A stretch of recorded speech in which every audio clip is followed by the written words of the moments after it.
One thing I've come to believe, and every year I believe it more, is what a great sense of humor God has.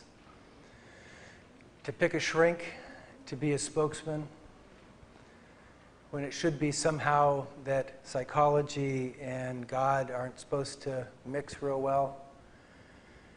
To me, God's plan for sanctification, recovery, which is messy sanctification, really, if you think about it, that is what recovery is messy sanctification. And God's plan, if it's anything, is messy. And we tend to like tidy. We'd like to think that at the time we accept Christ and we become born again, that we're suddenly transformed immediately as the Holy Spirit enters us.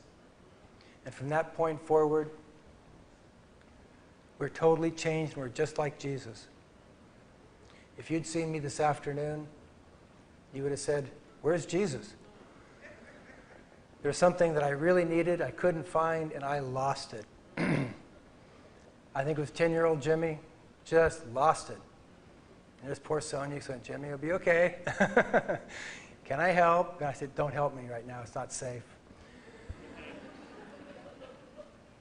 For the talk that I gave earlier today at Samaritan Village on depression, I had less than a page of notes for that presentation. This is 7 pages, because when I'm giving a talk with him, it means something different to me than if it's just on depression or some other clinical problem. God has always given me a gift, a nugget. A nugget is a particular way of looking at something that when you turn it 1 degree, it suddenly makes things profoundly different. Profoundly different. The birth of the book that I'm writing currently, which is Willing to be a Fool for God, and therefore the name of this talk, Willing to be a Fool for God, had its birth, its nugget, at a tragic death here in Turlock of Zeb Walters, who was a college student at Stanislaus State and was found dead at his computer. Zeb was the older brother of Bear Walters, who was my older son Jesse's best friend. Bear and Jesse were in diapers together. Zeb was in and out of our house the whole time he was growing up. And when Zeb died, it was like Jesse or Nathan, my 2 sons, like one of them had died. It was just, I can't put into words, unless you've had that kind of loss, what that was like. We went to comfort them. We went to comfort George and Martha, the family. And it became very clear words were not possible. There's nothing you could say. I talk for a living, and there was nothing I could say. I felt absolutely powerless. We cried with them, we laughed with them, we cried with them and laughed with them over and over for several days. And after the viewing, we came home, and Sonia and I were laying in bed.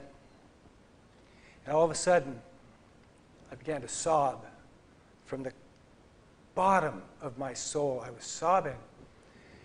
And it took about 20 minutes to get out the words to Sonia that we're not in control. It could have been Jesse, it could have been Nathan, it could have been Sonia.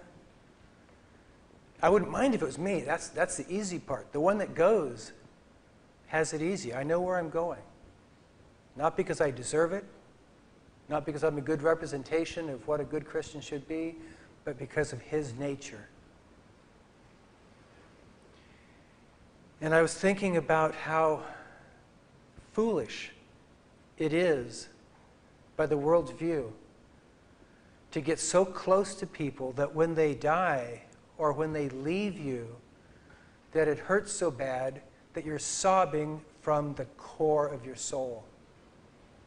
And that's where the name came from. I'm willing to be a fool for God. It was such a blessing in going through that grief with George and Martha and the family, because none of us fell for the trap that the world seems to be so good at proposing. Why should something like this happen to a good kid like Zeb? Why should a family like George and Martha Walters have that kind of loss? They're good people, they're loving people, they're good in their community, good in their church. Why would God let this happen? What kind of God would make this happen? We didn't fall for those traps. Instead, we cried and we laughed. We remembered.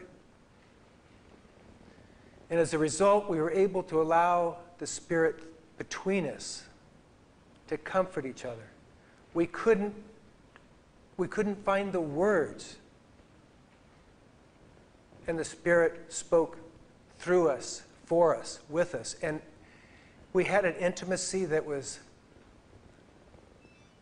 every bit as much as the birth of my first son, Jesse, where I was sitting at Lions afterwards, and the waitress came up and said, "What would you like to eat?" And I was sitting with my sister and brother, and I started saying, "I don't know."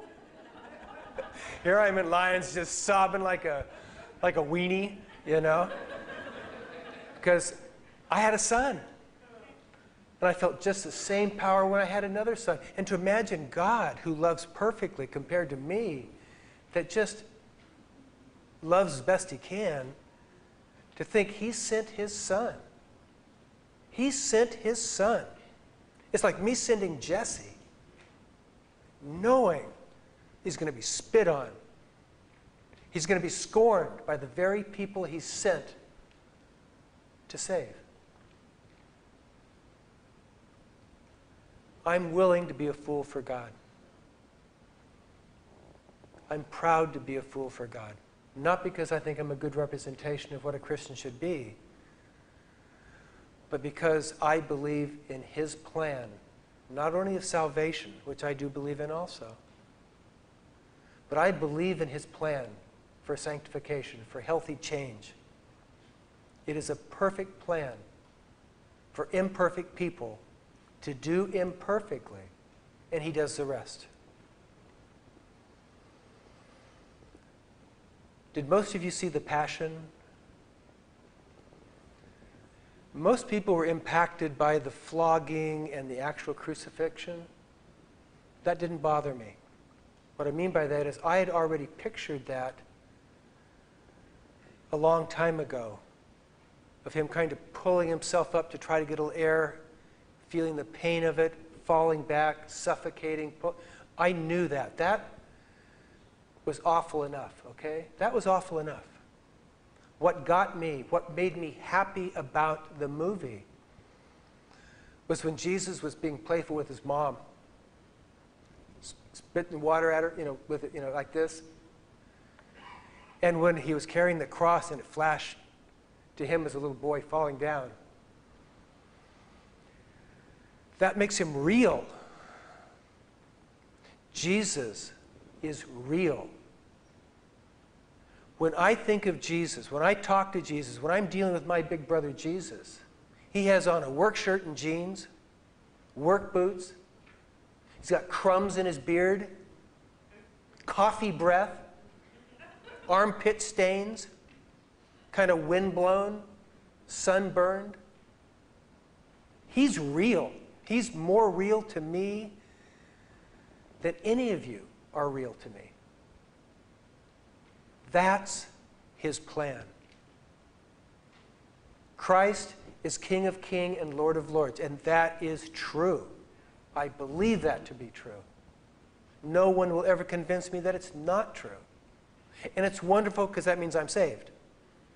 That doesn't help me for sanctification. I'm sorry. Maybe it's just I'm just not smart enough or good enough.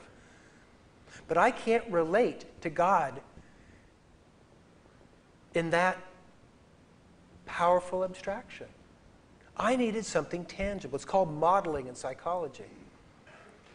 I guess God must have taken a psychology course because his plan was perfect modeling. Someone that was so unthreatening, someone that was so loving, so accepting that the sinners loved hanging out with him, kicking it, as Jesse and Nathan would say. They'd kick it with Jesus. Can you imagine that with a three-piece suit, six-syllable, Jesus, that you tend to get on TV? No, no. He came as a very real, very down-to-earth, very loving person.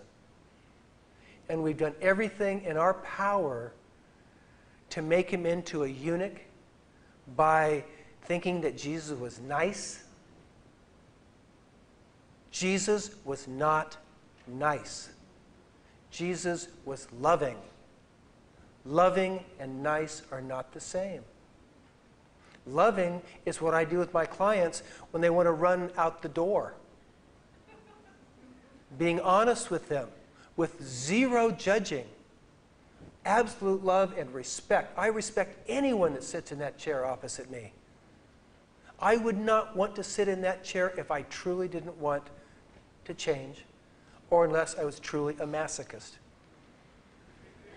Because when someone tries to tell me change isn't possible, when someone says, gee whiz, my mama dressed me funny, I said, so did mine, so what?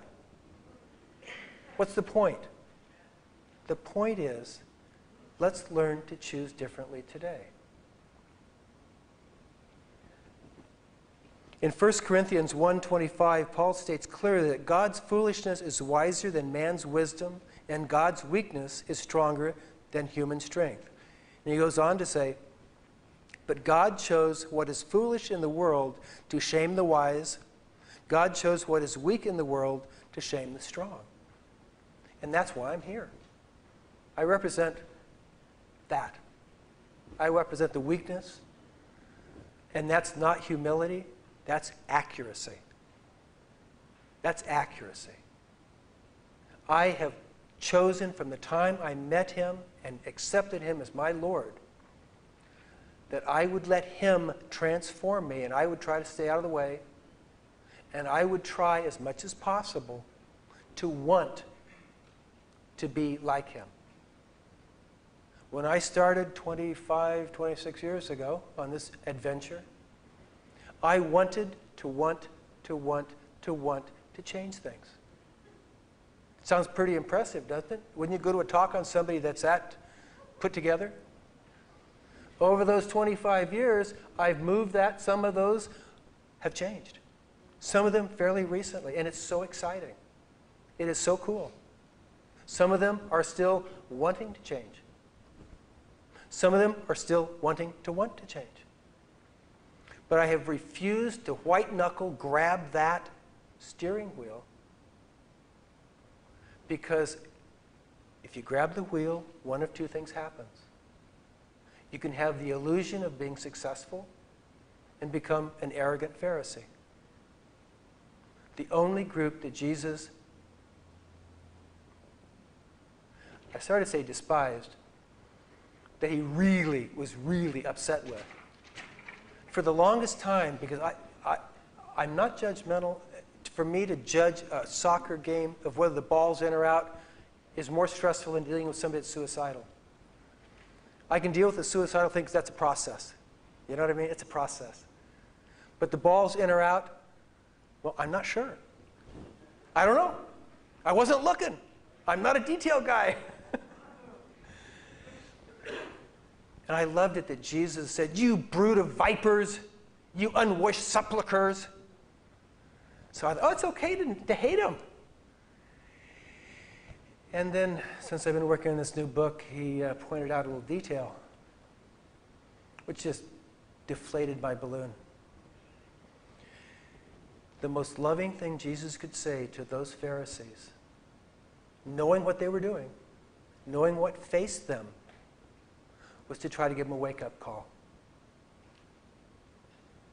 I would rather have a wake-up call and turn around than face God after putting that hard, cruel, unfair burden on his little boys and girls.